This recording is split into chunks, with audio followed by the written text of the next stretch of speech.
Тариалангийн технологийн сонголт хүний хүчин зүйлийн нөлөө, уур амьсгалын өөрчлөлтөөс хамаарч хөрсний илэгдэл эвдрэлт орсоор байдаг.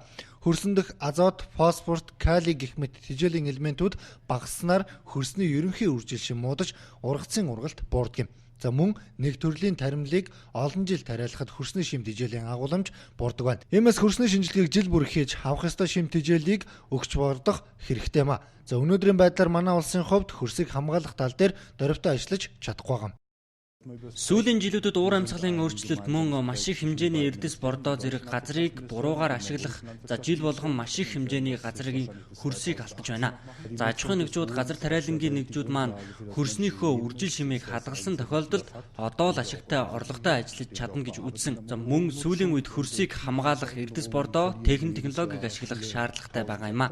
Монгол Улсын газар тариалангийн салбарт бол хамгийн тулгымцсан асуудлын нэг хөрсний үржил шим газар тариалан эрхэлж эхэлснээс хойш өнөөдөр 60 гаруй хувь хөрсний үржил шимгийн гол үзүүлэлт болох ялцангийнхаа агуултыг бол алдчихсан байгаа.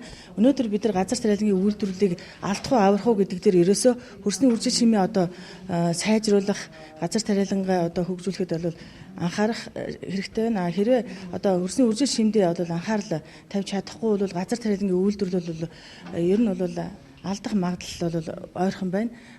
Ямар ч тармил тодорхой хэмжээнд хөрсийг бохирдуулах бодисыг ялгаруулж байдаг. За мөн газар тариаланд хэрэглэгдэж байгаа технологи хөрсөнд ихээхэн илтгэгдлийг бий болгодог. Манай улс 5 жил тутамд нэг удаа газар тариалангийн талбайд шинжилгээ хийдэг. Шинжилгээний дүнгээс үзэхэд манай улсын тариалангийн талбайн 60.6% хүчтэй илэгдэлт орсон. Ихэнх бүс нутгийн хөрсний үржил шим дундаас дагуур үзүүлэлттэй гарсан байна. Ер нь хөрсний үржил шим гэдэг чинь бол хэр хэмжээний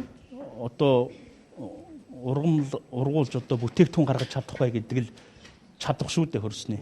Тэгэхээр энэ чадвах нь буурсан байна гэдэг чинь бол ерөнхийдөө бол ургац багасах. За ургацын хэмжээ энэ бол тооны үзүүлэлт тийм үү. Энээс гадна тэр ургацад агуулгадах шимт бодисууд ургацын чанар. Энэ чанар нь буурах ийм асуудлууд бол гарч байгаа юм шүү. Манай улсад хөрсний илэгдэл эвдэрлийг сэргээн засах технологийн хувьд дутмаг байдаг. Мөн хөрсийг хамгаалах зориултын эрдэс бордоо байдаггүй. Иймээс манай улсын хувьд дотооддоо хөрсийг нөхөн сэргээх эрдэс бордоог үйлдвэрлэх хэрэгтэй байгааг хэлж байлаа.